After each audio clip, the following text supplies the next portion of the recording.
बिस्मिल्लाहिर्रहमानिर्रहीम। आज मैं आप सबके सामने एक ऐसे शख्स की ज़िंदगी पेश करने जा रहा हूँ जिन्होंने इंसानियत को बेहतर ज़िंदगी का रास्ता दिखाया, हमारे प्यारे नबी मोहम्मद। उनकी ज़िंदगी से हमें ईमान, अखलाक, सब्र और इंसाफ का पैगाम मिलता है।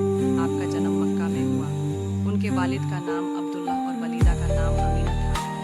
छोटी उम्र में ही उन्होंने दोनों वालिदैन को खोया, लेकिन उनके खानदान के लोगों ने उनका प्यार और जिम्मेदारी से ख्याल रखा। बचपन से ही नबी सच्चाई और ईमानदारी के लिए मशहूर थे। लोग उन्हें अल-अमीन यानी भरोसेमंद कहते थे, क्योंकि वो कभी झूठ नहीं बोलते और कभी किसी का नुकसान नहीं करते। जब वो बड़े हुए तो तिजारती जिंदगी उन्होंने हज़रत अबू बकर से शादी की। एक नेक, समझदार और ईमानदार खलील, जिनकी मदद और हिमायत ने नबी को हर मुश्किल में सपोर्ट किया। घरे हीरा में वे इबादत के दौरान मंजिलें मिली जिनकी वजह से इस्लाम का पैगाम दुनिया तक पहुंचा। इक़रा, पढ़ो, वही जब नज़ील हुई तो उन्होंने इंसानों के रहमान और रब से रिश्ता मजबूत करने का हुक्म दिया। इस्लाम का पैगाम सिर्फ इबादत तक महदूद नहीं था, ये अखलाक, इंसाफ, मेहरबानी और इंसानी इख्तिलाफात को सुलझाने का तरीका भी सिखाता था। उन्होंने अपने दोस्तों और कौम को सिखाया कि अल्लाह एक है, हर इंसान की इज्जत बराबर है और गरीब, यतीम और मजलूम का ख्याल रखना हर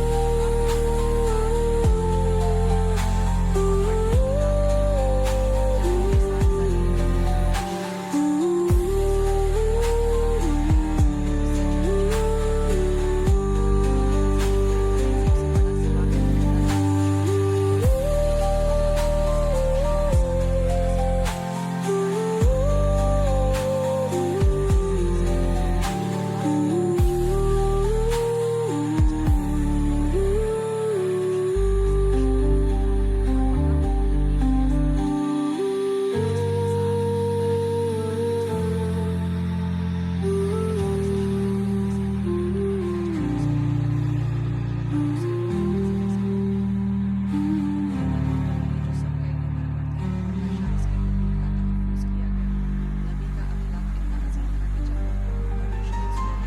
जिम्मेदारी है।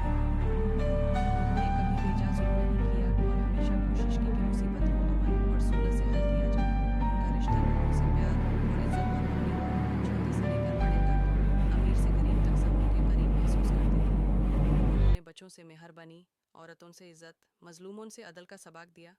उनके फरमान हमारे लिए मशाले राह हैं, जैसा कि हमेशा सच बोलो, दूसरों की मदद करो, गलती पे माफ़ी दो, और अगर किसी ने बुराई की तो तुम भी बुराई से जवाब ना दो बल्कि अच्छाई से मुकाबला करो। एक अजीम वाक़या जब मक्का के लोगों ने जबरी सतश और कुताह नज़ारी से काम लिया तो नबी ने अपनी कौम को संघर्ष और सब्र का पैगाम दिया। आखिरकार जब हालात तैयार हुए तो उन्होंने अमान और आज़ादी के साथ वापस मक्का का सफ़र किया, मगर नफ़रत या बदला लेने के लिए नहीं, बल्कि लोगों को माफ़ करके और इस्लाम का पैगाम फैलाने के लिए। उनका यह रवैया इतना रोशन था कि जिन लोगों ने पहले उनको दुश्मन माना, आखिर में उनकी इज़्ज़त और उनके पैगाम को कबूल कर लिया। नबी की ज़िंदगी का एक और अहम पहलू उनका इल्म और हिकमत था। वो मसाइल को आसान लफ्ज़ों में समझाते, हर उम्र के लोग उनकी बात आसानी से समझ लेते। उनका तरीक़ा तलीम आम जिंदगी से जुदा हुआ था। नमाज, रोज़ी, इंसाफ, तेज़ राह अमल और अल्लाह की याद हर पल। उन्होंने हर अमल को इबादत बना दिया। काम करना, रिश्तों में नेक रवैया रखना और ज़िंदगी के छोटे छोटे कामों में भी रब का शुक्र अदा करना सिखाया। आज जब हम नबी मोहम्मद के हयात पर नज़र डालते हैं तो हमें मिलता है एक पैगाम जो हर दौर और हर कौम के लिए लागू है। इंसानियत को इज़्ज़त दो, सच बोलना छोड़ो ना, मजलूमों की मदद करो और हर काम में अखलाक को तरजीह दो। उनका सब्र, उनका माफ़ कर देना और लोगों के साथ उनका प्यार हम सब के लिए मिसाल है। उन्होंने दिखाया कि ज़िंदगी का असली मकसद सिर्फ दुनिया का सुकून नहीं बल्कि ऐसे रवैये और अमल है जो इंसानी मोहब्बत और रब्त को मजबूत करें। आखिर में मैं ये कहना चाहता हूँ कि नबी की ज़िंदगी हमारे लिए रोशनी है।